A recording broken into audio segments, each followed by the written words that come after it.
Gaza में 13,000 से ज्यादा लोगों की मौत हो चुकी है और करीब 3,000 लोग मलबों में दफन हैं। इजराइल किस तरह और कितनी तरफ से हमास पर टूट पड़ा है, इसकी रिपोर्ट करने की ताकत भी अब फिलिस्तीन के अखबारों के पास नहीं बची है।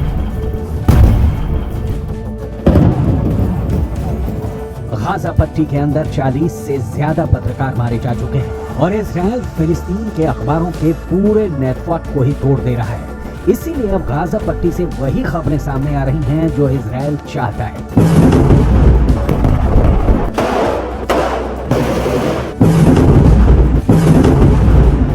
इतने बुरी हालातों के बावजूद भी 57 इस्लामी मुल्क गाजा पट्टी के 20 लाख लोगों के जान और माल की सुरक्षा के लिए कुछ भी नहीं कर पा रहे हैं।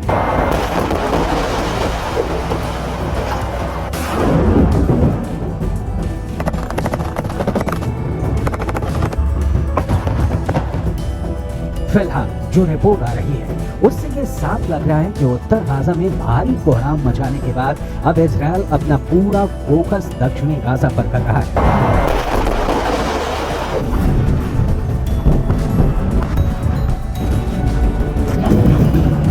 सवाल ये है, अगर उत्तर गाजा और दक्षिण गाजा दोनों में ही इंसानों के रहने लायक स्थितियां नहीं रहेंगी तो आखिर गाजा के लाखों लोग कहां जाएंगे?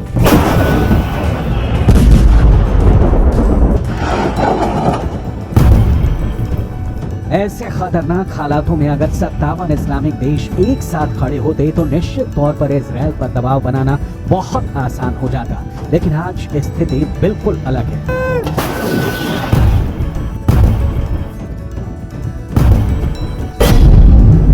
एक तरफ सऊदी अरब है जो हमास का समर्थन करने वाले लोगों पर हंटर चला रहा है, तो दूसरी तरफ तुर्की के राष्ट्रपति एर्दोगान है जो दुनिया में जहां कहीं भी जाते हैं गाजा पट्टी के लोगों की बात करके भावुक हो जाते हैं।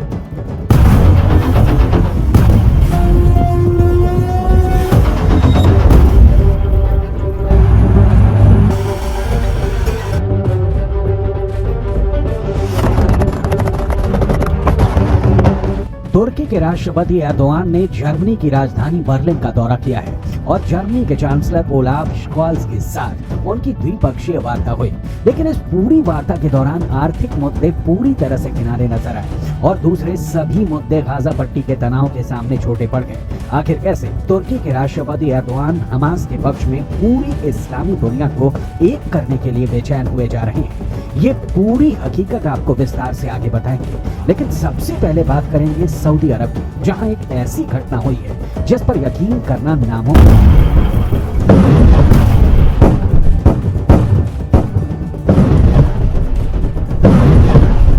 सऊदी अरब के अंदर ऐसी एक नहीं और भी कई घटनाएं हो चुकी हैं जिसमें हमास के समर्थकों पर सऊदी अरब की सरकार कड़कती बिजली की तरह टूट रही है। इस घटना ने पूरी इस्लामी दुनिया में एक हड़कंप सा मचा दिया है।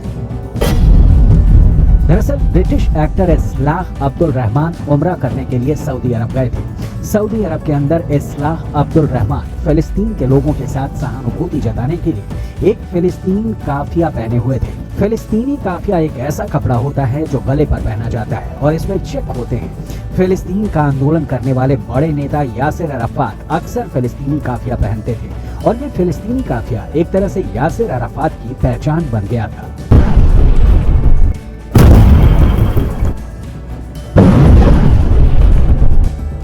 सऊदी अरब की पुलिस ने ब्रिटिश एक्टर अब्दुल रहमान से ये पूछा कि वो कब से सऊदी अरब में है, सऊदी अरब में वो कहां गए हैं। अब्दुल रहमान को एक संदिग्ध की नजर से देखा गया। अब्दुल रहमान की उंगलियों के निशान देने के बाद उनको रिहा तो कर दिया गया।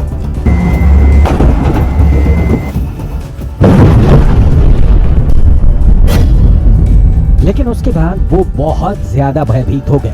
उन्होंने मिडिल ईस्ट के एक न्यूज़पेपर से बात करते हुए कहा कि वो फिलिस्तीन के साथ सहानुभूति दिखाना चाहते थे, लेकिन उन्हें ये करने नहीं दिया गया। इसी तरह सऊदी अरब के अंदर गाजा के लिए प्रार्थना करने वाले एक अल्जीरियाई मूल के शख्स और बांग्लादेशी मूल के एक ब्रिटिश नागरिक को भी गिरफ्तार किया गया। बात एकदम साफ है कि सऊदी अरब का सऊदी राजवंश ये नहीं चाहता कि उसकी धरती पर किसी भी तरह का विरोध प्रदर्शन की संस्कृति का जन्म हो। सऊदी राजवंश को ये बात बहुत अच्छी तरीके से पता है कि जो लोग आज फिलिस्तीन के समर्थन में सड़कों पर उतरेंगे, कल उसकी ही सरकार के खिलाफ ये लोग विरोध प्रदर्शन कर सकते हैं। इसीलिए सऊदी राजवंश प्रोटेस्ट के कल्चर को ही पूरी तरह से खत्म करना चाहता है। यही उसका एक टारगेट है। आमतौर पर ये जानकारी बहुत कम लोगों को है कि सऊदी अरब एक ऐसा देश है जिसका पुराना नाम स्टेट ऑफ हिजाज था, लेकिन 23 सितंबर 1932 में जब सुल्तान अब्दुल अजीज बिन सऊद ने इस स्टेट ऑफ हिजाज पर कब्जा किया तो उन्होंने इस इलाके का नाम बदलकर सऊदी अरब रख दिया। इसमें सऊदी शब्द सुल्तान अब्दुल अजीज बिन सऊद का सरनेम है। शायद दुनिया की ऐसी पहली घटना होगी जब किसी राजवंश ने किसी देश पर अधिकार करने के लिए उस देश का नाम भी अपने राजवंश के नाम पर कर दिया हो।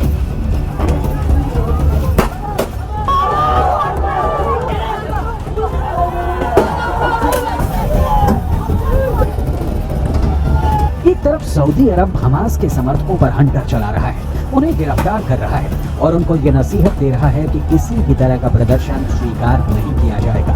जबकि दूसरी तरफ तुर्की के राष्ट्रपति एर्दोआन पिछले 1 महीने से लगातार आंसू बहा रहे हैं। Çünkü insana saygımız bizim तुर्की के राष्ट्रपति एर्दोआन ने बर्लिन का दौरा किया और इस दौरान उनकी द्विपक्षीय वार्ता जर्मनी के चांसलर ओलाफ स्कोल्ज के साथ हुई है। एर्दोआन आर्थिक मुद्दों पर बातचीत करने के लिए बर्लिन आए थे, लेकिन सारा मामला खटाई में पड़ गया और सबसे ज्यादा मतभेद गाजा के मसले पर हो गया। राष्ट्रपति एर्दोआन ने कहा कि जर्मनी इस अपराध बोध से ग्रस्त होकर के इसराइल का समर्थन करने के लिए मजबूर है कि दूसरे विश्व युद्ध में यहूदियों का जो नरसंहार हुआ उसमें जर्मनी के तानाशाह हिटलर की एक बहुत बड़ी भूमिका थी। यही बात किस तरह तुर्की के राष्ट्रपति ने संकेत में कही, जरा सुनिए। eğer burada elimiz, kolumuz, dilimiz bağlı kalırsak bunun tarihe hesabını veremeyiz. Onun için bir borçluluk psikolojisi içerisinde İsrail-Filistin savaşını değerlendirmemek gerekir. Bakın ben rahat konuşuyorum. Çünkü bizim İsrail'e borcumuz yok. Borçlu olsak bu kadar rahat konuşamayız. Ama borçlu olanlar rahat konuşuyor. Note करने वाली बात यह है कि Germany ने अब तक Israel को काफी ज्यादा सपोर्ट दिया है। सबसे बड़ी बात यह है कि जैसे ही 7 अक्टूबर को हमास ने इजरायल के खिलाफ हमला शुरू किया, उसके बाद ही जर्मनी के चांसलर ने इजरायल की राजधानी तेल अवीव का दौरा किया और उन्होंने नेतन्याहू से मुलाकात करके इजरायल को हर तरह से मदद का आश्वासन दिया। इतना ही नहीं, जर्मनी हथियारों के तौर पर भी इजरायल की मदद करता रहा है और यही बात तुर्की के राष्ट्रपति एर्दोआन को बहुत ज्यादा परेशान कर रही है और यही वजह है कि उन्होंने जर्मनी के चांसलर के सामने उनकी मौजूदगी में गाजा के मुद्दे को बहुत बड़े पैमाने पर उठाया। Fazlasıyla İsrail'in elinde rehine var. Ve yılların rehineleri, tutsakları İsrail'in elinde. Bunu da görmemiz lazım. Bunu görmezsek bu da haksızlık olur. दूसरे विश्व युद्ध के दौरान जर्मनी के तानाशाह एडोल्फ हिटलर ने यहूदियों का नरसंहार करने के लिए बाकायदा संस्थाएं बनाई थी और इन संस्थानों में पूरे यूरोप के अंदर करीब 60 लाख यहूदियों को मार दिया गया था। एडोल्फ हिटलर एक समाजवादी राष्ट्रवाद की राजनीतिक विचारधारा के अनुयायी थे और हिटलर ने जो कुछ भी किया उसके बाद जर्मनी के अंदर कभी भी कट्टर राष्ट्रवादी पार्टी उभर ही नहीं सकी। लेकिन अब तुर्की के राष्ट्रपति एर्दोआन साफ तौर पर यह कहना चाहते हैं कि अगर हमास ने जो किया वो गलत है, तो अब गाजा के अंदर जो इजरायल कर रहा है उसकी भी निंदा होनी चाहिए।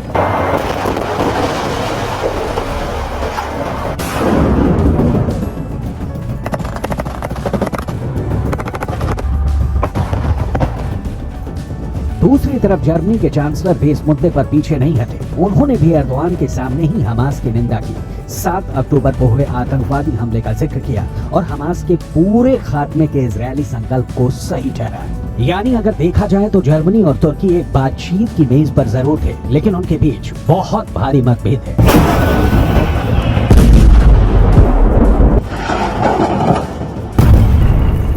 Ich will das noch einmal unterstreichen. Für uns jedenfalls bleibt es dabei, dass es jetzt notwendig ist, auch für eine langfristige friedvolle Perspektive, dass die Hamas nicht mehr in der Lage sein kann, diese Aggressionshandlung vorzunehmen, wie wir sie am 7. Oktober gesehen haben. Wir sind, wie Sie merken, in guten Gesprächen miteinander, trotz unterschiedlicher Meinung. Riyadh के अंदर Saudi अरब की अगुवाई में Islamic देश का एक सम्मेलन हुआ था, जिसमें गाजा पट्टी के मुद्दे को प्रमुखता से उठाया गया। लेकिन इस पूरी बैठक के बाद भी घोषणा पत्र जारी नहीं हो पाया। यानी ये साबित हो गया कि इस्लामी देशों में गाजा पर कोई सहमति नहीं बन पाई है। अब ऐसे में इजरायल के पास पूरी ताकत है और उस ताकत का इस्तेमाल हमास के लड़ाकों पर क्रूरता पूर्वक किया जा रहा है।